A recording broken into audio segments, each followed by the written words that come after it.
Mm. All right. All right, what's going on, y'all? Welcome to the Fans Union for the fans by the fans. One less, not another lonely seat tonight. We got the good brother Trip back with us, but what's going on, Trip? How we doing, fellas? And glad to be back. Have you back, bro. Glad to be Tonight here. is NFL edition of our. So appreciate everybody tuning into the last episode. Is all our stuff's on YouTube. Uh, need to pick up the ball and get it on the podcasting app itself, but we're still available no matter what. We're still available. So we got the little bit of a jersey ensemble going on tonight. Trip, big Red Wings guy, and Logan, big Gardner Minshew guy. This is Stand up and I turn hate you around, for that. Logan. Turn around, That's Logan. You great. guys show him. All right, this ain't Minshew, baby. This ain't Minshew. Hold on. This ain't Minshew, baby. Yeah, It's the he Ole Miss went legend, brother. deep in the bag for that one. But we definitely got some Hey, important dude. things to talk about Feed tonight. Moncrief. Yeah, there you go. Got a lot to talk about tonight. The Falcons had a bye week, but Logan and I went to the game when they beat Washington. It was a good time. Two things that we really picked up on, not game related. Obviously, Falcons ended up coming out with a win. Offense played really well. But the amount of jerseys you see at an NFL game that are just like deep pulls, it's incredible. Some are just very random, and then some are like we saw a dude wearing the first one that was like, oh my god, what is going on? Was a dude wearing a Jets Nick Mangold jersey walking up the stairs. I was like, wait, is I that mean, who I think it is? in all fairness, although Mangold is a center, he is probably the one Jet, him and Revis, who, I think are consensus like all NFL teams of their era. So as much as it is a deep pool for sure, props to whoever wore it, man. At I a gave him Falcons game, that is a deep pool. at a Falcons game at that. When Yeah. they're not Probably playing my the third Jets. cousin, man. Whoever that was, hit my line, man. Might be related. Exactly. Hey, Joey, the All-Pro Cooley jersey? No, so first off, ton of Washington fans. That kind of threw me off. But I saw a lot of Chris Cooley jerseys, really good tight end, number 47 for Washington back in the day. And I look when I'm about to go back to my seat, dude has a Chris Cooley Pro Bowl jersey on. Like when Pro Bowl jerseys were, matter of fact, I'm gonna see if I can pull it up. Owning a Pro Bowl jersey is crazy. It's I'm Yeah. gonna go ahead and Dude, say they're that. sick. And I feel like the NFL is the one sport for all. He either bought that physically at that exact Pro Bowl or at a Burlington coat factory. There's no in between. And Yo, the if I find that, Burlington and the Burlington was in Gary, Indiana. Shout out to my boy Kenny. I feel like out of all NBA or all out of all like All-Star games, Pro Bowl, whatever, I feel like NFL is the wildest jersey to get out of all of those events. Like an 100%. All-Star NBA jersey, I kind of understand. MLB, you understand, but Pro Bowl is crazy. Like, Yeah, nobody's- hold on. Did y'all see any jerseys that was just from out of left field? Like, did y'all see any of them football jerseys? Like, did y'all see a Tracy McGrady football jersey or anything like that? I didn't see nothing crazy like that. Not that I remember. Yeah, but it was. I think it was basically like this. Hey, scroll up. It's in the middle, Joey. Right there. Right where? Yep. Right in the middle. There you go. I'm gonna pull it up on eBay. Now, when I saw this, I was like, okay, no, these folks are in their bag today. I saw a D'Angelo Williams Panthers jersey. Oh yeah. 150. I wish I could remember all of them. It's been too long now, dude. It's been sold. It sold not long ago. Damn, it sold the same day. For 155. Never mind, that's when it did sell. But yeah, really Hey, impressed. I just want to say this is what inspired me to go lock in and get some deep pool Ole Miss NFL jerseys. 100%. Right? So went and copped the Dante Moncrief, Colts jersey. Also got swindled and copped a Pittsburgh Steelers Mike Wallace jersey. Two jerseys I've always liked. I was like, you might as well get my bag real quick and go ahead and cop some former Ole Miss Rebs, So Those just- those I got a little listings have been on inspired. eBay for 6 years. Hey, Yeah. wait for me, baby. Next, Graham's gonna come in with the Rennie Curran Tennessee Titans jersey. That's what's coming next. Get ready for him to get in that bag. I'm pulling up with an Eric Ebron NBA swingman jersey. Word is bond. Yeah. Hey, Graham. Why ain't you wearing your Mark Sanchez jersey today? Yeah, yo, you know what's crazy? I got apprehended out of my Uber on the way up here. They took it off me. They took it off me. And Fitting I said, place for that to happen. I made bail. Joey still helped me make bail, but I said, keep the jersey, man. Fuck it. Yeah, all I had to do was put my house up for it. So hopefully nothing goes wrong there. Hey man, when he serves it up to me on a silver platter like that, do y'all want me to go ahead and get just this stink fest out of the way that the New York Jets is this week? At least hey, jump into it. Pitch, to be honest. Yeah. What better way to on them? Well, when you think about, obviously you're going to talk about the game too, but adding the most legendary quarterback to play there, and since Vinny Testaverde, I guess, it makes it like it's the cherry on top for the weekend. Well, he's not the most legendary quarterback to play there. He's just the most legendary quarterback who became legendary during his Jets tenure. You know, we've had legendary quarterbacks serve as our quarterback before, but I get your point. You know, he's the most successful Jets quarterback of the last 30 years, you know, hands down. There's a certain line that people can tend to cross when they bring up Mark Sanchez. And I will bring up the fact that Sanchez went to back-to-back AFC championships with the Jets as a rookie. So in his rookie and sophomore year, he went to consecutive AFC chips. You can say what you want about that defense, but he was still serviceable when he needed to be, crashed out nonetheless. But Joey, rephrase the end of your question one more time for me, bro. What was that? What NBA question? What had you had said something about Mark before I had kind of like went on my spill? No, I think it was Logan. You ain't say something before that? I thought that you had mentioned something about. He brought up Mark Sanchez. I just asked why you weren't wearing his jersey. That's all. Yeah, that's and all. then you said, "Do you want to go and get into the thing fest?" So, no, yeah, I mean, everybody. I mean, we don't got to be the inside scoop on what happened with Mark this weekend. Everybody, pretty much knows what went down with that. But poetically speaking, it is pretty representative with how the Jets season is going so far as well. So either way, yeah. I saw we had as good of a weekend as Mark did this weekend. Dear God. I saw a nutty stat that the Jets are the first team ever, or at least since in the Super Bowl era, since like 1967, to not force a turnover through 5 games. I have seen that. They were actually talking about that a lot before the last game. And of course, we still weren't able to come away with a turnover or a takeaway. But both ends of the ball right now with that team, kind of feel null and void. It's obvious that AG has to clean shop entirely with this roster, barring maybe like 7 or 8 players. It's actually the part that's getting most discouraging to me is like I'm getting worried about how many guys are even like NFL like starting quality on this team to trade. There's not a lot of guys, so it's a bleak outlook right now for AG and Moogie. Who's also going into his rookie year as a GM. But what I will say is I think a lot of fans were, jaded coming into the season anyway with expecting this team to do much more than what they've done so far, barring all of the turnovers and stuff. And I know people get tired of hearing that like asterisk. This will kind of probably be my last little tangent on the Jets because we're piss poor. Everybody knows that. But there are 3 games already that if you take away a turnover or if you take away one like particular event, this team was about to beat the Steelers opening weekend. This team fared pretty well in a couple of games this season, barring, some just inexcusable either penalties or giveaways. And we're also not taking the ball away. So it's looking abysmal right now. And it's easy, like in a vacuum, to completely give up on the season. I'm not enjoying the games too much right now, but I am a part of the club of people who am against firing AG before this season is over. I think that's nonsense.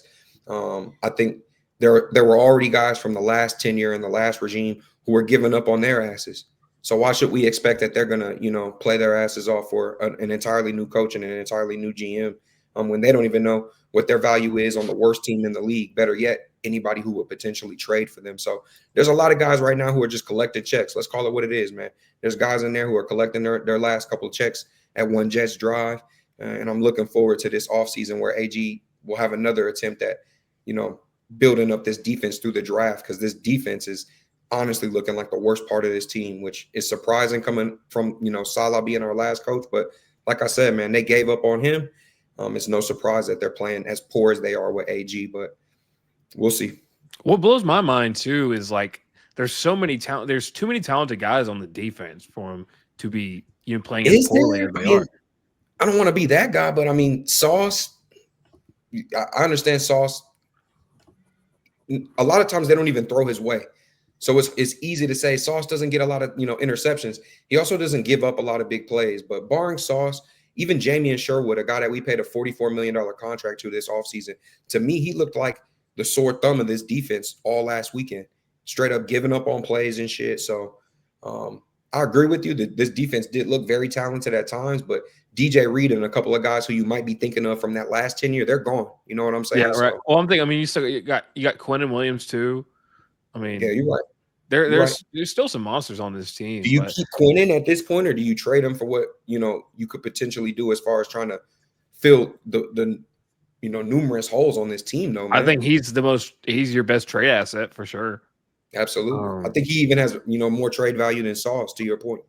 Yeah, and again, corner is a weird position because it's the less stats you have, kind of the better you are. You know what I mean? It's weird how that works out. But yeah, I agree. There's no need to firing a coach first year is egregious. I thought it was egregious when the Pats did it. But they were obviously waiting on. They had their person free. That's still not like tasteful, I guess, but that happened. Honestly, I thought the only time it's happened that I thought, okay, no, this should have happened for sure was Nathaniel Hackett getting fired from the Broncos because he was entirely in over his head. One thing I do want to throw in here, the roster was composed a lot differently. Trip, what were you saying, bro? My bad. One thing I just wanted to point out, and this is something that some of the stats I was going to bring, and Graham, this might be a layup for you to feed off of, but we've gotten 3 full games out of Justin Fields with 0 interceptions. His 3 full game stats: 266 total yards, 3 touchdowns, no interceptions; 307 total yards, 2 touchdowns, no interceptions; 309 yards, 2 touchdowns, 0 interceptions. So I know there was a lot of question marks on him coming into this season. Obviously, he got hurt a little bit earlier. I think it was a concussion, right, Graham? He was on concussion protocol for a minute. Yeah. He did miss a game with concussion protocol. Yeah. So I mean, he seems to be. I haven't actually sat down and watched a full Jets game this season just yet, but from what we're seeing out of him so far, it seems like he's kind of living up to what the expectations were. I don't think anybody came in expecting Justin Fields to be an MVP caliber quarterback by any means, but it seems like he's doing what he's supposed to. So I guess, Graham, the best thing to point out for you to maybe, piggyback off of that is, what exactly is the problem? Is it the team as a whole? Is it the weapons? I feel like it could be a lot of different issues because your quarterback's doing what technically he's supposed to, and he's giving you his legs too. Like those yards are total yards. That's not just passing, obviously. So absolutely, yeah. Trip, to your point, in a roundabout way, I know there's like 100 different stats that people factor in when they go to evaluating quarterbacks, but I did my best to pick the blend that I feel like best represent like what the consensus people use when judging quarterbacks. And generally speaking, Justin Fields is right there at like 18th in the league. I think that's like 5 spots better than where he was sitting at when we got him. Consensus speaking, I think, Justin Fields was sitting anywhere in that like 25 to 32 range to statistically be performing as the 18th best and most efficient quarterback in the league. To your point, yes, I do think that's improved on what we were, expecting, originally. If there is one complaint I got about Justin Fields so far this season, it is that he maybe holds onto the ball a little bit too long in a clean pocket where there are some reads open.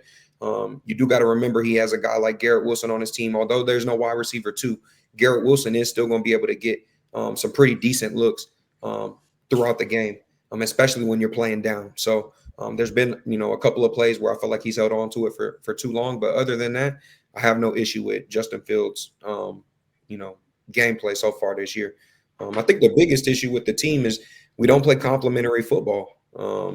Just to try and be concise with a very large problem that is the New York Jets. We don't play complementary football. When we get one or two good halves out of the offense, the defense is a complete letdown, and vice versa. And I think obviously when you have a rookie GM and a rookie coach, this first year again, we're going to keep saying those similar words. Trying to figure out things, trying to evaluate. You really can't do that unless you force the guys who you're paying a lot of money to, because the last regime signed them up, to go out there and prove whether they can or can't do shit. And it sucks from a fan standpoint. It's painful, but we can't keep AG from forcing Michael Clemens to look like a sack of shit like he does every week, because the team already decided to pay him. And so until he's able to fulfill, that position, whether that be through the draft or trade acquisition, I'm already paying somebody to do this, and the guy behind him is just as bad or worse. So it's just going to be one of those seasons, Trip. I know Jets fans, all 20 of us are hoping hearing that right now, but it is what it is, man. It's just going to be one of them seasons. We have to let this guy evaluate. We have to let everyone from the top and bottom of this backroom staff evaluate everything that we've got going on if we're going to have faith in them, making the right moves going forward, because we have to draft appropriately. If we really do get the first pick, what is drafting Lenore Sellers or anybody else that you want to plug in, John Mateer, anybody you want to plug into that hole? What is that going to do in a 3-year window with as many holes as this Jets team has? We might fuck around and get that guy injured severely within that first 2 years. Well, the O-line isn't bad anymore, but with the way we play football is playing down all the time, playing down like you're away, even when you're at home. Like, it's just a toxic environment right now. You get what I'm saying, Trip? I could see a world where if they do have that first pick, they trade it, where they get I think it would be for the betterment of the team, bro. Yeah, but we have to let these guys evaluate this team week in and week out so that they can justifiably say to us as a fan base and everyone else involved that, look, I know quarterback is the most desired position, but Justin Fields is not a bottom, 5 quarterback like people were projecting. And this really isn't as great of a quarterback class as people were originally making it out to be. And smart teams sometimes just make the smarter decision, even though it isn't as flashy. So that's enough out of me, man. Y'all already know. It's interesting. This was Mike time. I got a quick question. You mentioned y'all don't have a wide receiver 2. Has Lazard been hurt? Like, he's been MIA. I don't know. I'm asking. If by hurt meaning he hasn't been good at football for 4 years yet, he's been injured, and he's been very inconsistent. He led our team in drops like 2 of the 4 seasons he's been on our roster, and that's not even me being like, no hyperbole. Adam Lazard, the acquisition of him was done to appease Rodgers. Didn't work when Rodgers was on the roster, and it certainly hasn't really helped much since then. Our true wide receiver 2 was Garrett Wilson, because remember, for a minute Devontae Adams was in there, and it kind of was like he was number 1, and Garrett Wilson was kind of able to be that 1B. I wouldn't really call him a 2, but like a 1B. And of course, he's with the Rams now. So, yeah, I'm looking at this here. There are a lot of bad teams in the NFL right now. Like, with teams that with 1 or 0 wins right now, you got Jets, Dolphins, Ravens. I never thought I'd be saying that. Browns, Titans, Raiders, Giants, and the Saints. So you got a lot of teams that are playing really bad football. Speaking of really bad football, I know there's not a ton to talk about, Trip, but Lions put it on the old Bengals, and I think we can all, after watching that game, if you saw any of it, understand why the Bengals made that trade for old Big Daddy Flacco. Yeah, I think Jake Browning might not ever wear a uniform for any team ever again after that. He threw 3 picks. I remember before the season started, I always, said my biggest question mark on this team is the coordinators. How are we going to transition from losing both coordinators to doing what we're doing now? And we're number 1 in scoring in the NFL right now. We average, I think, 36.5 points a game right now. Obviously week 1 was not a fun watch. But since then, it's been a masterclass. Jared Goff, only 4 incompletions on the day. Jahmyr Gibbs, David Montgomery, still looking really good in the backfield. Amon-Ra St. Brown, I think he's 4th or 5th in the league right now in receiving yards. I think 5th, if I'm not mistaken. So 5th is a 5th. Okay. So, offense is just steamrolling. I mean, it looks like that there's nothing that anybody can do to stop them. I know we're going to get into our picks here in a little bit. We got to go on the road to Kansas City this week, which is going to be a test, but especially them coming off a loss. But yeah, Lions look good, man. Defense is stepping up big time. Aiden Hutchinson again just continues to roll after I was all over his ass after week 1. But I think he's like 3rd in the league in sacks. Oh yeah, he's definitely stepped up to the plate. I watched Aiden is a big fuck you guy, man. He hears motherfuckers like me talking every weekend, and he hits us with that. Shove it. Take that, man. I watched just about every snap of this game, and this final score doesn't even really tell the story. We kind of took our foot off the gas at the end, and they scored a couple towards the end of the game. But I've given my props to YouTube TV every week. I always have some way of shouting them out, whether it's for multi-view or something. They fucking pissed me off this week. They were a primetime game, showing the Lions game, and then obviously the Lions are running away with it. So they just switched the game to the Chargers game. That shit pissed me off. I don't have – go ahead. That's not a YouTube TV thing. I was out watching that game. Thing, I know. Yeah, and it was that. Yeah, but I don't have NFL Sunday tickets, so right. I can only watch the Lions if it's a local game on. And I only get so many of those, which they get a lot of primetime games. So it comes on a lot more than, I'm making it sound to be. But I know we're winning by 17 at this point, but I'm trying to watch my Lions, man. And they switched it to the Chargers. They said, all right, we can't take another snap of watching Jake Browning.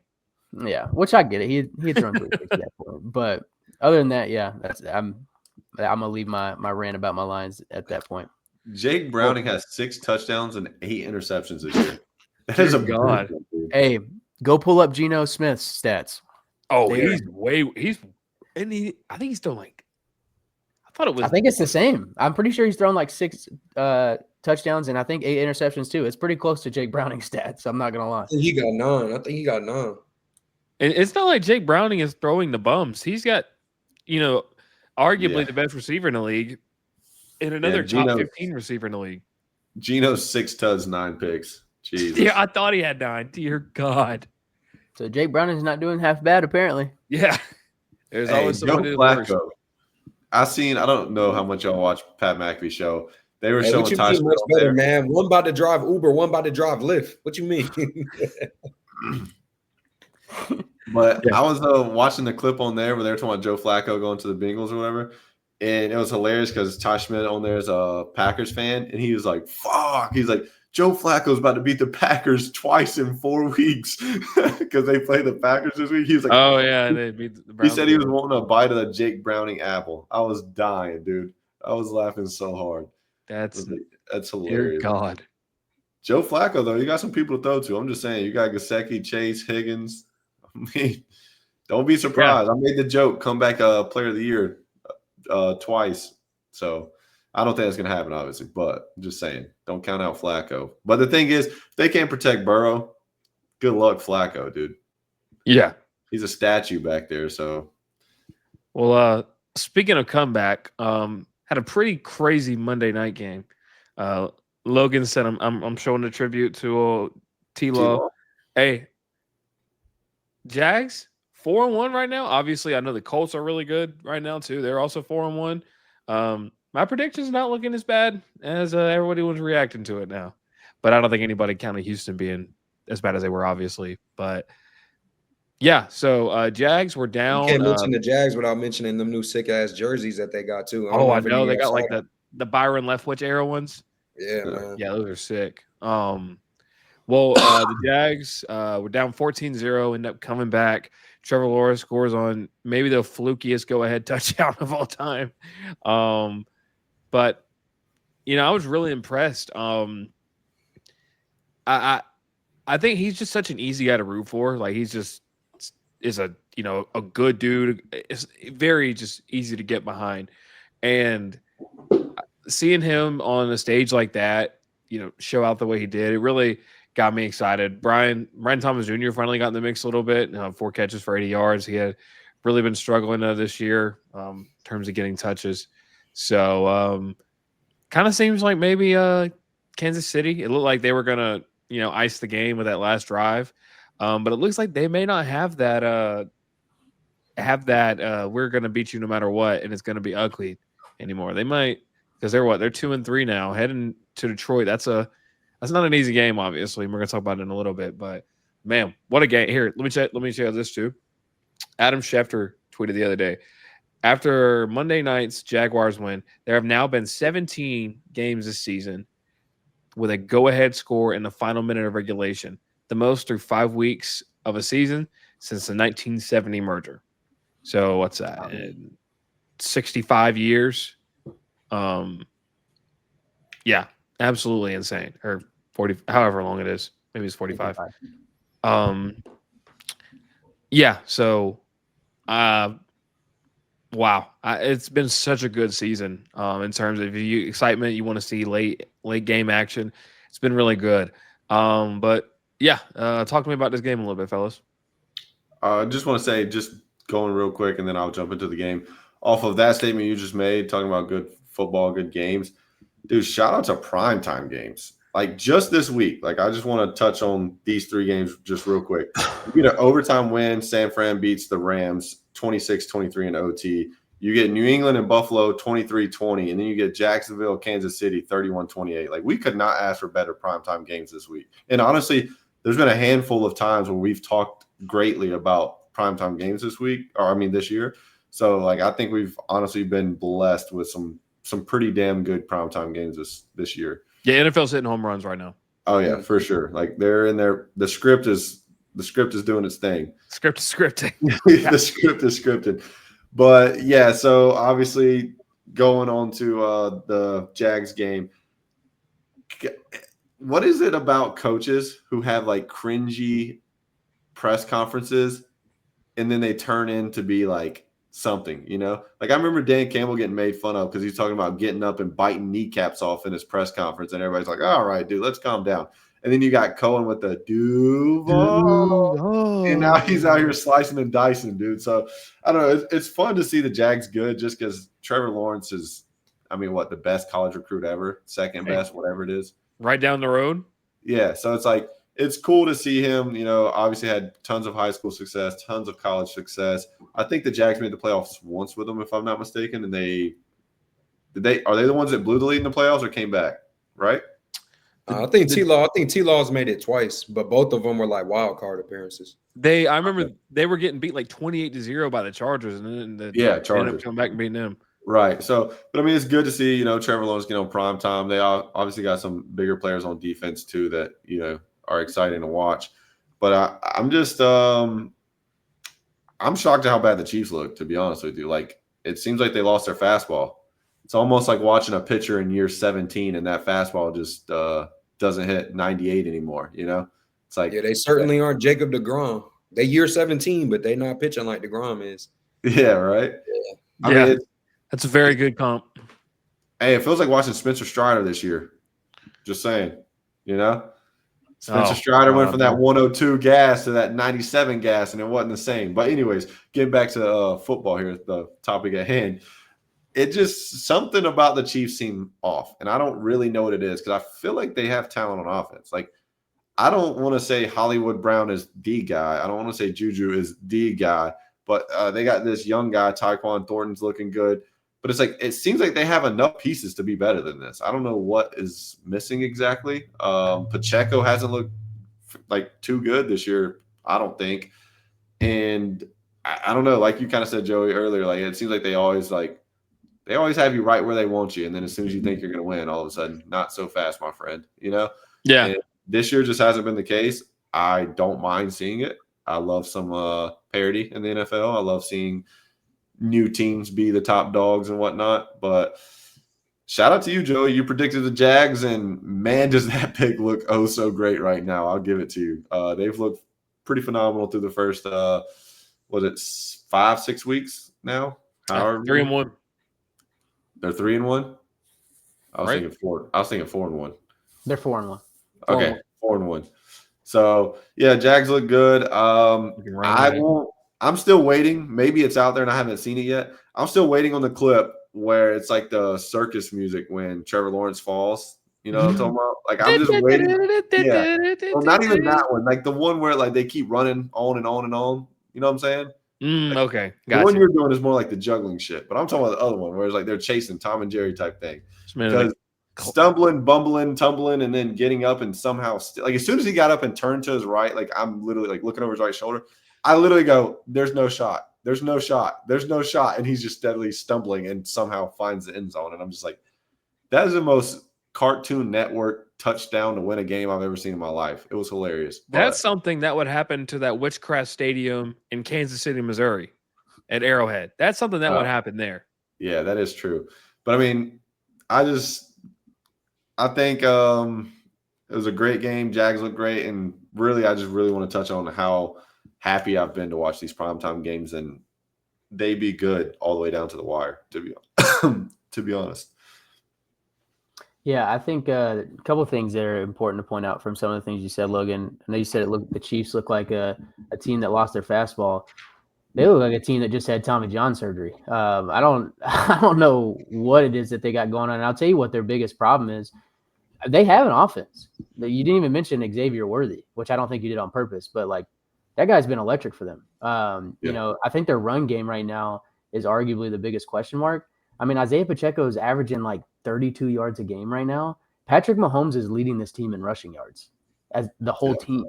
And I know he's only got Pacheco and Kareem Hunt back there, which Kareem Hunt's nothing to get, excited about. But what a game, man. I mean, Trevor Lawrence, I said this in our preseason episode, he always gets put in these conversations and being put on a pedestal, and I've never understood why. I mean, we're in year 5 of T-Law. Like, it's about time that we start seeing something like this, which, I mean, clearly it could have been just a coaching issue.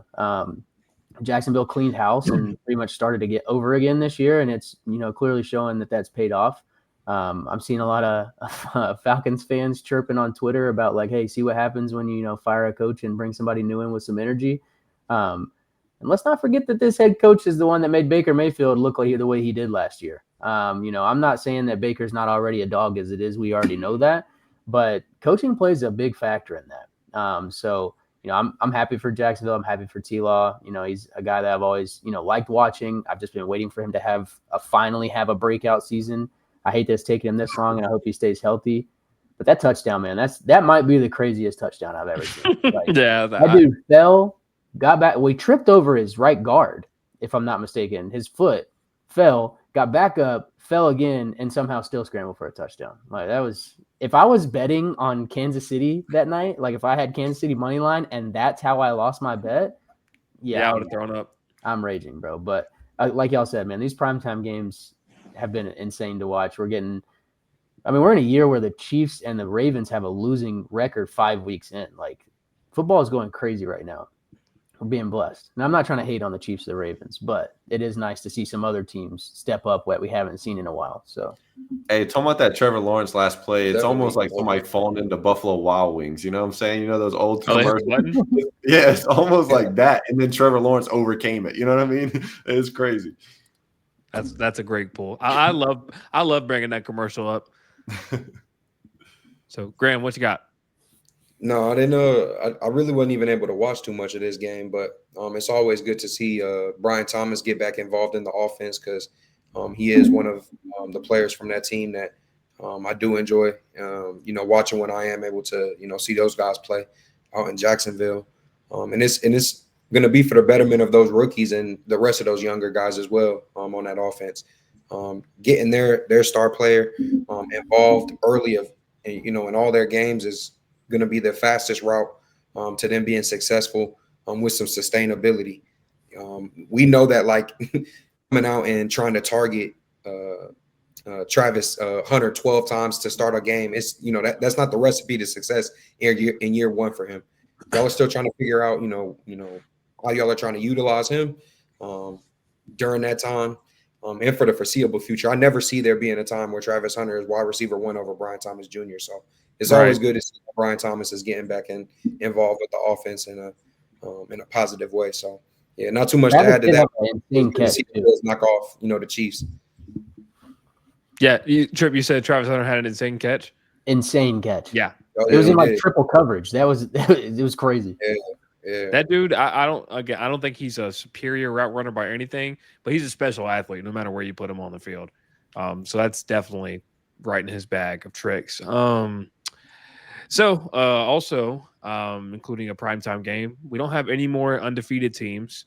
The Bills and Eagles both lost. They're the only undefeated teams, both 4-1 now. The Eagles was kind of interesting to me because we know Denver's defense. We know how they are. But what's really interesting to me is when the Eagles offense isn't rolling, they look like the Phoenix Suns last year. Like they just hate being on the field with each other. It's so weird. I don't want to perpetuate a narrative like that, but it really does look like that. I mean, there was a report the other day that came out from some Rossini guy. I think he's a Eagles insider. Said that Devonta Smith and AJ Brown are not happy in their current situation, in which I get because. I mean, they won that one game a couple weeks ago and didn't complete a pass. But this offense, when it looks like everything that they had last year that was so on fire has taken a step back. And there's a lot of factors that go into that, but we're seeing what we're seeing. I'm just gonna take a look here. Make sure. Hey, Doesn't it seem like this Eagles team is just one actual good head coach away, not like a yes man to Howie Roseman away from like fixing all these silly little problems? Like they're still so good, bro. Like it feels so dumb to me. Right now, they are third in the NFL in total, or excuse me, have the third lowest total point yards per game in the NFL right now. That's because the Eagles' style of play is like beat you down and drag you out for 4 quarters, but then pull away. Like that's just their style of play. Now, I know it's not always how it's been, and but the video. So that insider person that you're talking about, I saw somebody reply with the actual video of Devonta Smith talking about it. And at the end of that conversation, he said, but at the end of the day, this is a team sport and our goal is to win. So if I contribute, or like pretty much along lines like, even if I don't contribute, I want to win. So a lot of these narratives come out making it look like these guys are like, oh, trade me. Like these guys still have one of the best records in the NFL. Like they're super like clearly playoff contenders. And arguably, we were just talking about 2 episodes ago, these guys are going to probably win another Super Bowl in the next 3 or 4. So I still would pick them. That's what I'm saying. So I'm not saying this is your fault, Joey, for saying this, but like everything that goes around, those reporters pick and choose little sentences out of what these players say and then turn it into a narrative. I guarantee you these guys are happy with winning. Of course, they want to make catches and they want to be a part of big plays, but like right now, that's just not their style of offense, and they're winning games doing it that way. So why would they change anything? I think AJ Brown, y'all remember that post he made after the Super Bowl where he's like, man, I thought winning the Super Bowl would make me really happy. But he's basically talking about how it didn't feel as good as he wanted to. I thought that was kind of indicative of how he approaches it. But yeah, it still just looks weird though, no matter what the outcome is. And I agree that, so many things are going to get taken out of context, but it just looks weird when they play. I can't call it any other way than that. It seems like somebody not managing them personalities the right way, bro. The talent is there. Like, what's going on in the actual locker room? Yeah, it's definitely not a question of talent. Which is Logan, my bad. I didn't mean to cut you off. Logan. No, you're good. You're good. Damn. Honestly, I lost what I but I almost wonder if it's just a Philly thing. Like, we all know Philly fans are either all for you or all against you. And it almost feels like these Philly reporters and fans are the biggest problem. Like, AJ Brown makes one comment about he wants touches. Devonta Smith makes a comment about wanting touches. And then all of a sudden, like, they're lighting matches at the Philly stadium or something. Like, they're acting like they're burning the place down because they want the ball. Like, yeah, they have been the best players on their team their entire life. Yeah, of course they want the ball. But at the end of the day, you can also flip the script this week and be like, how does Saquon Barkley only get 6 carries? What are we doing? Saquon could be this, you could flip the script and say the same thing because here we are. Jalen Hurts throws for 280, probably has the best. That's got to be his best passing game of the year because, I mean, their offense has been mainly running the ball. They get away from running the ball this week, and then they're throwing the ball, but then you look and they lose. Like, Saquon with 6 carries is insane to me. Yeah, that's ludicrous. They just paid this man. He's got 6 carries. I mean, Devonta Smith had a good day. Jalen Hurts statistically had a good day. But I think the thing that sticks out the most of this game Denver won 21-17. Denver outscored the Eagles in the fourth quarter 18-0. My God, what a collapse. Yes, like that is to me the biggest, like the when I look at this game, the biggest thing that I'm looking at is how in the world do you get outscored 18-0 in the fourth quarter? Like you let them outscore you the whole game only in the fourth quarter. Like 18-17, you're losing. So I mean, I don't know. Kind of like I was saying, like it's clearly the talents there. I don't know if I agree with coming for Nick Sirianni's head. I've never understood that narrative. He's only coached there a handful of years and been to 2 Super Bowls. He's won one of them now. I think Sirianni gets unfair criticism just because it's a Philly team and Philly fans are terrible. But I do think something's weird. Like they're 4-1. This is their first loss, and we're over here like it's almost like I'm saying like the house is burning down or something. Like, what are we freaking out about? Like, calm down, guys. You're 4-1. Like you have Pro Bowlers at every position. Like, let's just take a breath and remember, like, it's only your first loss. Calm down. That's kind of how I feel. And it's not like they just lost to the Saints. Right. Broncos are legit. And same thing, I know we're about to talk about the Bills next. The Patriots are a decent team. Like, it's not like they just got blown out at home by 30. Like, obviously, they lit up 18 in the fourth quarter to lose. They dominated that whole game until Bo Nix decided to turn the Jets on and then took over. Like, they lost to a quality opponent. Oh, okay. I got thrown off for a second because you said Patriots instead of Broncos. Well, I said Broncos at first, and I said I know we're going to talk about the Bills in a minute because they also lost to a quality opponent. Got you. My fault. But as far as the Eagles go, like that's what I'm saying. You didn't just get blown out by 30 at home to the Saints. Like you lost to a quality opponent, and that's what I'm saying. The Bills did too, and we're going to get to that in a second. But yeah. So really, if everybody's good, I think we can go ahead and get into that. Bills get handed their first loss of the season. I was really hoping they would win this game. So the Falcons can end the high horse because I really don't see the Bills. I'm not sure if I can see the Bills losing 2 games in a row. But, I mean, you cough the ball up 3 times. It's going to be hard to beat anybody in this league. Unless – I think I was talking about it with somebody. The Chiefs are kind of that anomaly. Like, they used to have more penalties, more turnovers, and still win games. It made no sense. But, yeah, you turn the ball over 3 times, it's going to be hard to win. And Drake May seemed to really found his stride, especially that last drive that he had down the field. Had a crazy throw to Stephon Diggs, who had a huge game, 10 receptions for 146 yards. Man, another great ball game to watch. I was really surprised at the lack of Trayvon Henderson carries. He went 6 carries for 24 yards, but with them drafting him, I thought they'd be using him a lot more, but either way, here we are. But I guess the most jarring thing that jumps out to me is the turnovers. Allen had an interception, 2 fumbles. He didn't have 2 fumbles, but he threw a pick. I think, again, the Bills are still really good. Their defense, though, it looks like there's some holes in there that I'm really hoping the Falcons can take advantage of this weekend. But I'm not sold on that defense like I was last year. So I'm going to be looking really interested to see how that goes forward. But like Tripp said, the Patriots, very formidable opponent. It looks like Drake May is really stepping in that role of, hey, this is my team. He's got some weapons around him. They're doing it the right way, building the offensive line. So I don't know if the Pats are going to be a playoff team, but they're going to be a team you don't want to play. yeah, I think the Bills' biggest downfall right now in general, which I know it's crazy to say downfall to a team that just took their first loss in week 5, but it's just their receiver room in general. They clearly run the ball well. James Cook, I think, has the second most. He heard Graham. He's like, I knew Graham was in there somewhere. No, I think James Cook is the second leading rusher in the NFL right now when it comes to rushing yards. And obviously Josh Allen is just a 2-way quarterback that's going to make any kind of play happen. But I mean, Dalton Kincaid was their leading receiver that week or this past week. I think he had like 100 yards, if I'm not mistaken. So again, Patriots, great team. This was probably one of my favorite matchups of the week, to be completely honest with you. This was a fantastic game. It was back and forth a lot.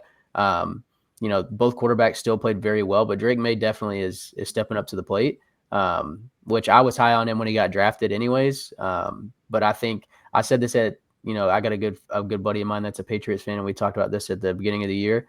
I think the Patriots had one of the best drafts last year, and they're really only like 1 to 2 really good pieces away from being like a playoff contender, like consistently. So it's a tough loss for the Bills. I know we're going to get into our pick'em later, but I agree, Joey. I would, if I was a Falcons fan, I would not want to see the Bills off for their first loss. Yeah. No. I mean, to touch on you talking about them having a great oh, go ahead, Graham. No, yeah, no. Just hitting on how everybody's talking about the Patriots becoming, formidable. Don't be surprised if the Patriots fuck around and win this division. You trade basically your teams. How did Diggs end up on the Patriots roster? Was he a free agent or was that a trade? Free agency, I'm pretty sure. I think he signed him, yeah, because he was with Houston for 1 year. Oh, that's right. Yeah, he did go to Houston. Either way, man, you let Diggs out the door and you never really addressed that position. You drafted Keon Coleman. It's not to say that he's not serviceable, but the wide receiver room doesn't need an overhaul, but it definitely needs replenishment. It doesn't to me look like a wide receiver room that is complementary to a top 3 quarterback in football who has a win now window. You know what I mean? So it's no wonder that type of stuff is jumping out on tape and jumping out on film when you're watching the games. And the Bills aren't on the winning side of the coin. But to Joey's point as well, about Diggs, playing so well with Drake May. I think I looked at the Patriots schedule the other day, and they also have like a good little stretch where, like I said, man, they might mess around and win this division, bro. It wouldn't surprise me at all. Dude, listen to this. They goes Saints, Titans, Browns. Yep. I mean that could be 3 slam dunk wins. Falcons very well could be a slam dunk win. I mean, the next real tough opponent they have is the Bucks, but then right after that, they got the Jets, Bengals, and Giants. Yep. Like, that's a really good point though. But this schedule is very favorable for them in that manner. Wow. It wouldn't shock me at all if them boys ended up, taking the AFC East this year. I will be shocked, but I mean they are looking good. But I want to touch on like kind of honestly something both you and Trip said, Graham. So touching on what Trip was talking about, them having a great draft. I do agree they had a great draft, but I think their biggest get of the offseason was Mike Vrabel. Let's not forget who took over the head coaching job. Like I wanted the Falcons to go after him so bad whenever they got Morris. I mean, it is what it is, but Vrabel being a Patriot obviously makes so much sense, like playing there and whatnot. He just has that mentality. But speaking of their draft, like I kind of feel like it's still the same from when Belichick was there. It's like these star players who do go to the Patriots, it almost seems like they get forgot about. And then you're like watching Diggs on primetime, like, oh, I forgot he went to he's got 146 yards. What am I watching? Like it's just like it feels like the Patriots just fly so under the radar, especially now that Tom Brady's not there. Like they're really under the radar. No Belichick, no Brady. And here they are 3-2. Surprisingly, they're undefeated on the road. They're 2-0. So they have 2 losses at home. So it's kind of crazy, especially going into the Bills like that on primetime, and winning is very impressive. But kind of like what you were touching on, Graham, to go back to what you were saying, Keon Coleman to me would be great in like a Jordan Addison role, when you got a star receiver on the other side of him. Absolutely. What did they have on the other side of him before? A star receiver. Like you're saying, you get rid of Diggs, but did you really address it? Like, yeah, you went and got Amari Cooper. I think it was last year at the deadline. Logan, who is it over there? Isn't it Khalil, Shakir, and Keon? Isn't that like they 1 and 2? Yeah. Again, both of those guys are good. They definitely deserve to be on that roster. They just not wide receiver ones. So, but the touches that they get disproportionate, You get rid of Diggs and you go and pick up Josh Palmer and Curtis Samuel. They're serviceable, but we're talking about Stephon Diggs here, Like, you got a whole wide receiver room of wide receiver threes, basically. Like honestly, threes, bro. I wouldn't be surprised to see them take a receiver in the draft this year. Trade up for one at that. Yeah. Because they're not gonna have that good. They're not gonna have that good of a pick. They're gonna try and trade. Yeah. So it really feels like it's just like a group of guys at wide. It kind of feels like how the Steelers were for a long time. They just got like you said, a lot of wide receiver threes. No one's a wide receiver 2 even. Like it kind of throws me off. But I will say Kincaid, kind of what Trip was talking about this too. Kincaid going for 100 yards, good for Buffalo. Like Buffalo, I'm biased. I thought Buffalo had a serviceable tight end in Dawson Knox. I didn't expect them to go draft a tight end when they got Kincaid. They went and got Kincaid. It didn't seem like it was a huge issue of their team, but they saw a chance to improve in that area. And Kincaid's been pretty good for them since he's gotten drafted there. So I mean, shout out to them. Like I said, maybe I'm biased because Dawson Knox, went to Ole Miss, but Dawson Knox was serviceable. Like he was solid for them. And then they saw an area to improve. Like they saw the chance. They took it. And Kincaid's looking good, but they got to have a wide receiver one, man. I don't know, just kind of what Graham's saying. It's crazy you let Diggs walk like that, and then obviously after the game you get the post that goes out of the little side eye as Diggs is walking past Allen. So I just think, maybe the Patriots make a push like you're saying, Graham, and it kind of forces the Bills' hand. And what's his name? I'm blanking. What is their GM's name? I'm blanking on it right now. Raph? Talking about the Bills? No, yeah, the Bills GM. Oh, the GM. Shit. I can't think of his name. I think you're talking about Robert Kraft. I want to say Shane Beamer, but oh my God. It's definitely I'm losing it. I know it. Anyways, maybe the Patriots win these next 3 to 4 very winnable games, and it forces the Bills to be like, maybe we should go pick up a weapon. Because Brandon Bean. Brandon Bean. Yep, that's it. I want to say Shane Beamer, but yeah, okay, there we go. But yeah, maybe like you're saying, the Patriots rattle off some wins right quick, and it kind of forces his hand, and he's like, maybe we go get a weapon. Let's go help our MVP. So we'll see how it turns out. Sorry, Logan, I didn't mean to cut you off. No, you're good. I was finished. I want to drop the hammer on y'all with a stat real quick, since we were just kind of chit chatting about draft stuff. Do y'all know? So obviously the Saints picked up their first win this weekend. Spencer Rattler is the first quarterback drafted by the Saints to win a game for the Saints since 1998. Yeah, that's one of the looniest stats. I saw that when they put it on the TV. That's absolutely insane. He also didn't he have the longest losing streak, like starting a career, like 0-11, I want to say? Yes. Okay, yeah, I saw that stat going around like a couple weeks ago when he broke that. But touching on that game, I was driving back from Mississippi, and obviously that was the no, that was a 1:00 game. What was the early game? Either way, it doesn't matter. I was watching that game on the way back from Mississippi. Jackson Dart, I'm going to be a homer. Jackson Dart looked great in that first half. Honestly, it was a good game in the first half. And then Giants offense fell apart in the second half. I mean, Dart fumbled. You had who's their receiver? Slayton fumbled. You had a Scattermoo fumble. And then Dart throws 2 picks in the fourth quarter. Like, they literally collapsed in the second half. They looked great in the first half. Like, I was happy. I'm like, oh, let's go. Saints look good too. Nothing against the Saints. They look good too. But that first half was a good game, and then Saints just ran off with it in the second half, which is crazy because I feel like the Giants is the better team of the two, but I'm not going to spend too much time on that game. But first half was actually a good watch, I will say. Also, I don't know if you guys saw this one, but as of now, every Oklahoma starting quarterback from 2015 to 2023 is a starting quarterback in the NFL now. Jesus. Would that be, what is it, Baker, Kyler? Caleb. Baker, Jalen Hurts, Kyler Murray, Spencer Rattler, Caleb Williams, and Dylan Gabriel. Dylan Gabriel. That's wow. Every starting quarterback they have from 2015 to 2023. I'll tell you one thing. If Lincoln Riley is nothing, he's a quarterback whisperer. Yeah. Well, we're actually going to talk about another NFC opponent a little bit. Not going to obviously the Bucks, or this may not be obvious, but if you watch, the Bucks had a really big comeback again against the Seahawks. And Baker once again showed out. He went 29 of 33, 379 passing yards, 2 tuds. That's unreal.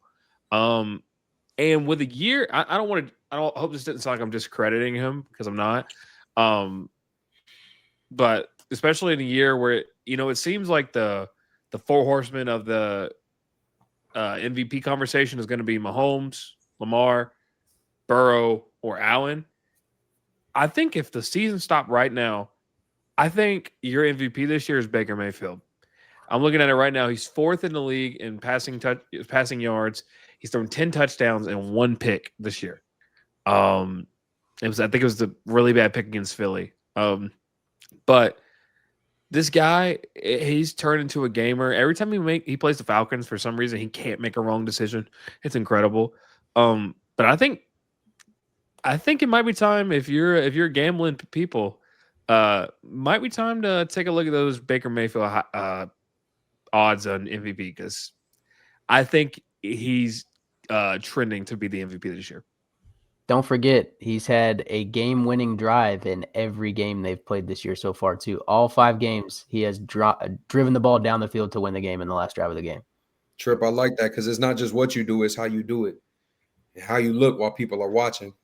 Every time I've turned on a Tampa Bay game this year, Baker Mayfield has definitely looked like an MVP caliber player. He's almost giving me vibes, not in the sense of like they play identically, but remember that lightning in a bottle that Carson Wentz caught that year where he was just playing crazy, man. Like every week that you watch, He won MVP. It was irrefutable though. Like there was no doubt. Like whether you agree, whether you liked the Eagles or not, no one was in disagreement that Carson was the best player in the league that year. So Baker Mayfield's been playing his ass off, and Tampa Bay is kind of a team that typically fizzles out. To me, around the end of the year, they still make the playoffs, but the writing's usually on the wall for them before they even get in there. You know that they aren't gonna make a deep push, but man, it kind of seems like the cards are stacking up in their favor as a whole for this season. I definitely have big expectations for them moving forward. They one of my top 5 teams moving forward in the league for sure. Yeah, I 100% agree. Real quick, Joey, I don't think Carson won MVP. I'm pretty sure that's the year he got hurt. Nick Foles won the Super Bowl. Well, he got hurt in the playoffs. Yeah, he didn't win it. Yeah, he didn't win. Yeah, he won at the very end. He was going to be the MVP if he didn't get hurt because I think Brady ended up winning it that year. Yeah, but to go off of the Bucks, great comp though. Like that's how he's looking though. The Bucks are looking this good. Chris Godwin just only had his second game back. Mike Evans is out. Need I say more? Like they're doing this without Mike Evans and Chris Godwin. Like Baker Mayfield, like Baker in Oklahoma was fun to watch. Like the way I feel watching Baker right now is the same way I felt watching him in Oklahoma. Like if you're a fan of football, you cannot dislike someone who grabs his nuts, puts them on the line, and then goes and wins a football game while talking shit to the whole student section. He's doing the same thing right now. There's a clip right now of him in the tunnel. He's talking shit to a guy, a fan. His entire O-line standing behind him, smiling ear to ear. Like they're like, "You're waking up a beast, dude. Like, what do you do?" Like the O-line don't say a word. They just smile. They're just sitting there smiling, holding their pads. And I think it's hilarious because Baker is just chirping away. And then he goes out there and he wins the game on a final drive, like Tripp saying, another final drive, another win. So watching Baker right now literally reminds me of Oklahoma. When he was with Cleveland, I was not a believer. I felt like they were losing because of Baker. They had so much talent around him, they couldn't do anything. It is the Cleveland as well, so let's keep that in mind. But then he goes, on his little journey for a second, ends up at the Bucks, and this man's lighting the world on fire. It is insane. Like they get better every single week. And I'm gonna be honest, like, what are we, 5-6 weeks in? The Falcons don't stand a chance in this division, dude. They better go ahead and just lock in on the wild card. There's no shot. I mean, Baker, we're talking about Baker playing MVP level football. Like, and no one's denying it. Like, no one on this podcast has been like, I don't know. Like, everyone's like, yeah, he's elite. So I'm very impressed with them. Once again, no Mike Evans and no Chris Godwin. I mean, Chris Godwin's back, but we all know he's easing back into it. Like, I mean, he's had 3 catches the last 2 weeks for 26 yards each. So, like, he's back. They're wiggling him back in. Emeka looks great. Baker looks great. And they didn't have Bucky Irvin this game either. Their star running back's out. Their star wide receivers out. And to go off this as well, Sam Darnold looked good. Jackson Smith-Jigba looked good. Kenneth Walker looked good. Like, Seahawks did not look bad either. They have not played bad. This is their second loss. But, I mean, the Seahawks have looked good this year too. And, to jump on the other side of this game. NFC West has looked really good. Mm-hmm. I mean, that whole nobody has only one win in that division. Seahawks are Niners are 4-1. Seahawks and Rams are both 3-2. Cardinals are both 2-3. They should be 3-2. Obviously, that crazy thing happened, which I'm going to say for the record, that probably should have stayed a touchdown. Terrible habit, but that should have been a touchdown. But that's a really good division. Yeah, I mean, you got the Niners who are hurt again this year, like a second year in a row where they just can't get healthy. And there's people out there saying Mac Jones should be starting for them. Like, even when Brock Purdy gets healthy. Like, I mean, obviously, it's Shanahan. He makes quarterbacks look good. But Mac Jones has played very, very, very good football for them in the 3 starts, I think it is, he's had. So, I mean, just to touch on the Niners, as you saying, like, yeah, that division's been better than I thought, I'll say for sure. I'm looking at it right here. This is I hate NFL kind of drives me nuts with this. Baker has the 3rd highest odds to win the MVP right now. And of course, and they're obviously putting in the whole season, but 2 of the 4 in that 4 horseman monster, Allen and Mahomes are 1 and 2 in the odds. Which is Mahomes being there is kind of hilarious given their record. He's played well. Let me not take that away, but neither here nor there. Yeah, I think Baker's going to win MVP, and if he wins MVP, they're definitely they might lose 3 or 4 games. Yeah, I would say I can see him winning 13 or 14. Like the way they're playing football right now, and with the guys coming back that'll be getting healthy for them throughout the year, very impressed with them for sure.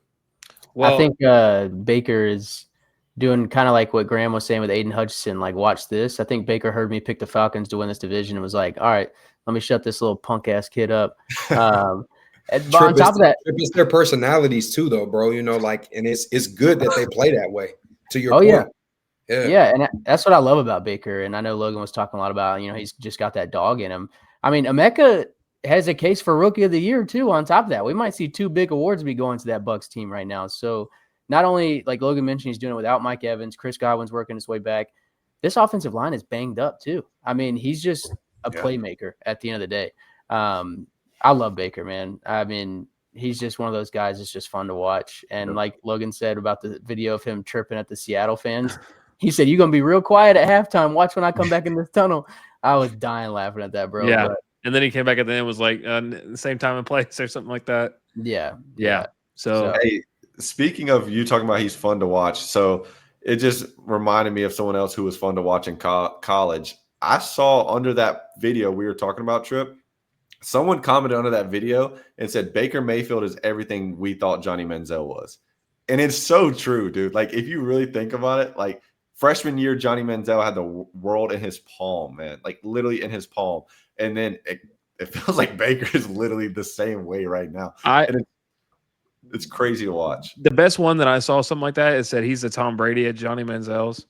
Because I think he's way better than Johnny Manziel ever was. Like, but as a pure quarterback. But speaking of Baker, fellas, I got to skate early tonight, but I already know I'm leaving the fans in sure hands. I love y'all for free. Fans, I'm going to talk with y'all next week. So does that mean that – do you have a line for us that we can pick, Graham? Ooh, I do, actually. Where my phone at? You talking about for our betting folks? Yeah, so guys, if you followed our last pick, you would have won you some money. So I'm not saying that you should do exactly what we're about to say, but we do. I'm going to go ahead and pick who y'all want me to leave out with though? It's a lot of good ones to choose from. I got mine. Mine is I'm taking the over on Baker Mayfield's passing yards at 238.5. I'm taking the over. Hey, I like the over on any bets dealing with that running back tandem in Detroit, going over on anything. Smash the over on anything. I don't think the Chiefs gonna have any type of an answer for that run offense out of Detroit this week. That's my pick for sure. I like them giving them hell, and I also like Trip gonna definitely be able to follow me up on this. I think the fact that this Lions offense all around is just way too high powered for this dysfunctional Chiefs defense, that it's gonna complement each other, man. When they try and slide and adjust and maybe double team Amon, it's gonna open up holes in that run game, or open up holes for J-Mo, or open up holes for Laporta. I think it's gonna be a mess for them, man. Honestly, I got Detroit winning that game by at least 2 scores. Honest to God, bro. Hey, I'm gonna leave on that. In my pick for the week, I said this on the last episode. I have made this pick every week on Prize Picks since the week started. Daniel Jones over on passing yards has not cost me. It's still so crazy me saying that in 2025, man. That shit crazy. I have picked him every week, and he has been green every week. And so I'm going to ride that train until that train stops. So 227.5. I'm taking the over. Yep. Graham, are you taking? You want to take? What's his head? You want to take Gibbs at 67.5 or Montgomery at 45.5? Take Gibbs. Trust. Give me Gibbs, man. All right. Give me Gibbs. Smashing the Gibbs over, man. Hey, I love y'all boys. I'm gonna holler at everybody next week. Be easy, All right, brother. bro, be safe. Peace. All right, Logan. So it's just you. Yeah, y'all put me on the spot. I was not ready for this segment at all. Bro, I put it in the note. I put it in the itinerary. No. I know, but I'm saying, I thought this was like end of the thing. So like I was planning to, once we're getting there, because I'm pretty sure in the This is the end of it. We got this in the picks. no, I know, but I'm just saying like I don't like doing this because who I'm doing it with. Where'd it go? I saw passing touchdowns. Dak Prescott 1.5 looks real good against Carolina, in my opinion. You know what? I'm not mad at that either. Dak had a great game against Carolina, they're playing Carolina. Sorry, had a great game against the Jets. So I'm kind of seeing that, and that's what's sticking out to me. So also Jackson Dart is half a passing touchdown. Kind of want to do a homer pick, but I think I'm gonna go. I think I'm gonna go Dak. Philly's off a loss. Dart's playing Philly on primetime Thursday night. I think Philly's gonna show up. Hopefully my boy Dart does too, because there's gonna be a lot of eyes on that game. But yeah, I'll go Dak 1.5 passing touchdowns over. All right, so we're taking over on Daniel Jones passing yards, over Dak 2.5 touchdowns. 1.5. It should be 1.5. 1.5. Yeah, I'm sorry. So basically, I was thinking 2 touchdowns. So over 1.5 touchdowns. Baker Mayfield over in yards and Jahmyr Gibbs over in rushing yards. On that would be I think it looks like it's a 10 times 10 multiplier on Prize Pick. So hey, Daniel Jones is what is Daniel Jones over under for y'all? Y'all use Prize Picks. It might be different. 227.5. Oh, it's 231.5 for me. Seems steep. I'm riding with it though. What was the one you picked, Joey? Baker Mayfield over. Okay, Baker Mayfield over. I'm about to put it in now. Don't forget, Trip. Don't do us like that. Go ahead. Yeah. And smash it. I'm about to put mine in right now. Same. So Baker cool. Well, we got that on yards. We'll post it on our Instagram page too. So yeah, if you want to win some money, might want to listen Baker to it. yards is not even on. Baker yards is not on underdogs. Really? Yeah. We'll have So to look a little deeper at that. Dude, don't make me a gambling connoisseur. Don't make me get 2 apps out here. Well, let's go ahead and let's pick these games real quick. Hey, I want to touch on one game real quick. This is a wild game to touch on, but I want to. Where's it at? Carolina, Miami. 2 things I want to touch on very quickly, and we can keep it trucking. Rico Dowdle, how you say it, stepped in for Chuba Hubbard. That man went berserk. He had 206 on the ground. I know like 5 people who picked him up in fantasy too. I would say that was he went crazy for the absence of Chuba Hubbard. And then on top of that, I want to mention moving forward all the rest of the season, keep your eyes on Jalen Waddle. No Tyreek Hill out there. And I saw a stat that said Jalen Waddle going into last week had played 1 game without Tyreek Hill, and he went for 140-something or something like that. So this week he goes for 110. So Jalen Waddle, keep your eyes peeled. I think he's going to have a pretty good season being wide receiver 1. That's all I want to say about that game. Just 2 things I want to touch on. The Panthers have the same record as the Chiefs, in case y'all are wondering. You seen that little meme that they do of like John Daly and Tiger Woods? And John Daly, they had the Panthers, and then the Chiefs, they had what's his head? That's hilarious. Tiger Woods. So, well, before we get out of here, let's go ahead and pick these games real quick. So we're going to start off Thursday night. Eagles at the Giants. I think obviously I know the Eagles are better. Yeah, I'm just going to go Eagles on this one. It's going to be hard for me to ever pick the Giants to win a game at this rate. I know obviously Logan said there are some things that are looking up for them. But I don't see it manifesting itself this week. I'd like the Eagles to get off the mat, go 5-1. Yeah, I'll jump in here. I'm excited to be able to watch Dart on primetime. I'm really hoping he goes crazy. Obviously, big homer there. Yeah, they got some things to be exciting about, but my biggest thing is you got to do it for 4 quarters. You can't do it for a half. There's 4 quarters in football, 2 halves, however you want to slice the pie. You got to do it for a full game regardless. They look great in the first half. shot themselves in the foot the second half of last week, and you're going to be playing a much, much, much better football team this week. So this is not going to be the Saints. I think the Eagles will probably smoke them, to be honest. So I'm going to go Eagles here in prime time, and I think everyone for the Eagles eats. I feel like A.J. Brown will eat, Devontae Smith will eat, and Saquon will eat. And give me Jalen Hurts for a tush-push touchdown. Yeah, I'm just going to keep this short and sweet. I think the writing's on the wall for this one. Give me Eagles, and probably Eagles by 2 touchdowns. All right, so we all got them pretty much running away with that one. All right, next, Sunday morning from England or London, I guess. Broncos at Jets. I'm calling it. The Jets are getting their first win this week. I'm gonna have to disagree with you there. I think Bo Nix is clearly keeping up to the hype from last year. I mean, they just made a huge comeback this past week against a team that really I don't think anybody had them to win. I need to see some more light from this Jets team before I start picking them throughout the week. You know, it's hard to say that a team's going to go 0-6, but I think the Broncos defense is too good for them for this to be the week they overcome that hump. One funny thing that I do want to point out about these overseas games, I saw somebody on Twitter earlier that said their theory on why they send these shitty matchups overseas is so that way they can say that all good football happens in America. I think that's hilarious. It is kind of mind-blowing some of these picks for these games that they send over there, but yeah, I got Broncos. You're muted, Logan. Nice. Yeah. As soon as you said that, Trip, it popped up on the screen saying, you're muted, bud. I'm with Trip on this one. I got Broncos. And to be honest, I think this Eagles win for the Broncos is going to be the turning point where they really turn it up. After this week, so they got the Jets, then they got Giants, Cowboys, Texans. I think those are all very winnable games. They also have the Raiders after the Texans before they face the Chiefs. So I could see this Eagles win the past week really being a turning point for the Broncos.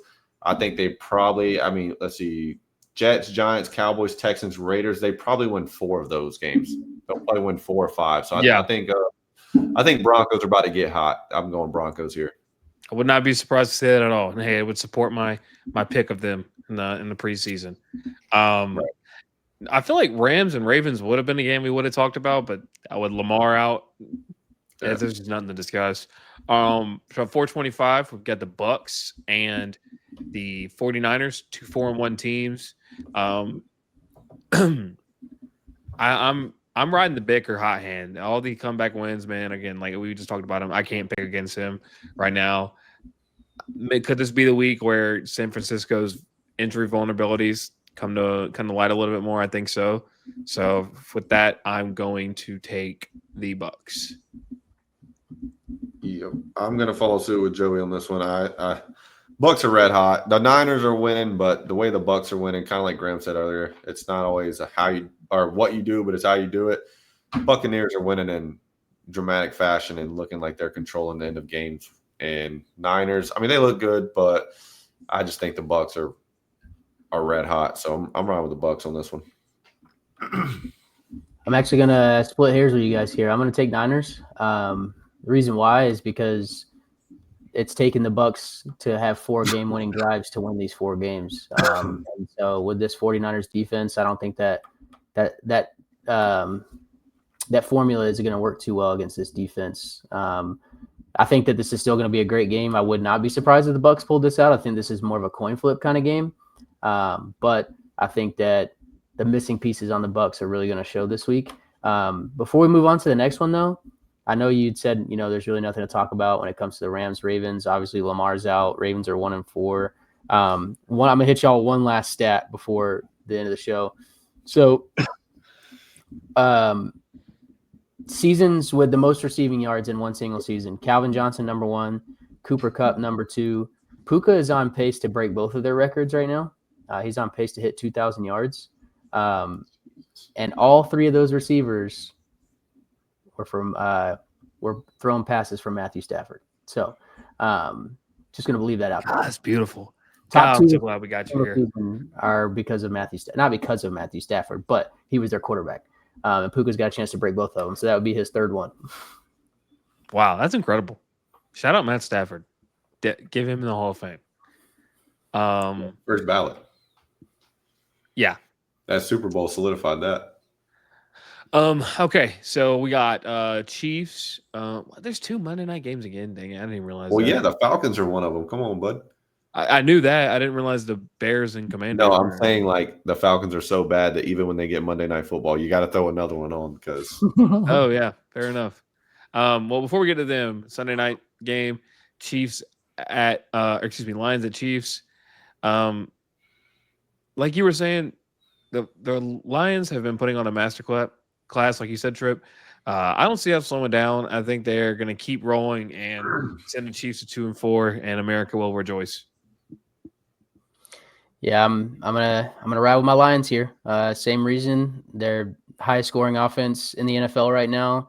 Chiefs, I don't even know what they are right now. I mean, they're putting up a lot of yards on offense. They're just not, contributing to actually getting in the end zone a lot. So I think that the Lions are going to give them a lot of problems this week. I don't even know what the spread is for this game. I imagine it's not very big, but I think Lions definitely take care of business on the road here. Let's see. Yep. I think we should all just go ahead and gear up to probably see a lot of Taylor Swift Sunday Night Football. I'm assuming she'll be in attendance. But guess what? It's going to be a sad day to watch her man lose. I'm riding with the Lions, baby. I don't know if I will ever go against Dan Campbell for the foreseeable future. I mean, I'm such a Dan Campbell believer, so I'm going with Lions just because I'm riding high on how great they've looked, how good their offense looked, and also, Chiefs haven't looked great. So now I will say this is a trap game if I've ever seen a trap game before. I agree. And now, especially I see that Kansas City's 2.5-point favorites. Like Vegas is probably about to get unloaded with Detroit money line. Yeah, well, it's also at Arrowhead. Exactly. Yeah. And that's a legit home field advantage, I'll say. Yeah, that's 100%. Why I 100%. mentioned Taylor Swift, because Arrowhead, Yeah, but so I would not, like, obviously as a Lions fan and the way we've been playing, the way they've been playing, we should beat them in every facet. But this has trap game written all over it.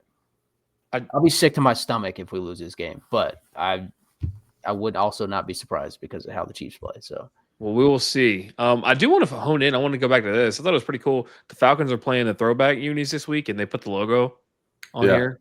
So that was a really nice touch. I want to come back to that. And then Logan, as one of his famous words, this may sound like a homer pick. I really like the Falcons to get the Bills their second loss. I think when you come off a game where you're the Bills, you had 3 turnovers, the defense looks a little vulnerable. I think the Falcons are very hungry. They know their potential of what they can do, and they showed a lot of it against Washington. I think if we see a number of similar offensive output that they did in that game, we're definitely going to see a win. So, big night from Big Daddy Penix. Falcons pulling the upset. I'm gonna go ahead and go against you. I think Josh Allen throws for 300. We barely contain Marcus Mariota. You're talking about the team who's given the least passing yards in the league? Okay. The least yards in the league? We barely contained Marcus Mariota. We saw the same game, Joseph. But we're still talking about the team that has the number 1 passing defense in the league. I just want to make sure that's what we're talking about. Josh Allen goes for 300. The Falcons lose by 2 scores. Wow. Okay. I don't know if I got the Bills winning by 2 scores, but yeah, I'm going to take Bills in this one. This is a team that's not going to lose a lot of games this year, and coming off their first loss, like I said, that's not a team I would want to face. That's what scares me about the Lions going into Arrowhead, is that they're coming off of a loss, and Chiefs are kind of in a must-win right now. As far as the Bills go, they're already going to have a tough schedule as it is, and they can't let anything slip through the cracks, and I don't think this is going to be a week they let that happen, but we'll see. Yes, we shall. Well, guys, appreciate everybody tuning in with us. We're not going to pick the last primetime game? Oh, I didn't even think about that one. Commanders. Yeah, I'll go Commanders on that one. Who is it? Commanders and who? Bears. Bears. Yeah, give me Commanders. All right. We touched on it. I just want to touch on all primetime games. Yeah, I actually no. Is it in Washington? Yes. Yeah. Give me the Bears. I'm taking Bears. Okay. The thing about the NFL is everybody in this league can beat anybody. Like, Oh yeah. that is what it is. It's just whether or not you pick the right week. It's not like college where you see a true upset. The NFL, it's not like that. Let me rephrase that. Give me Ben Johnson. That's what I meant to say.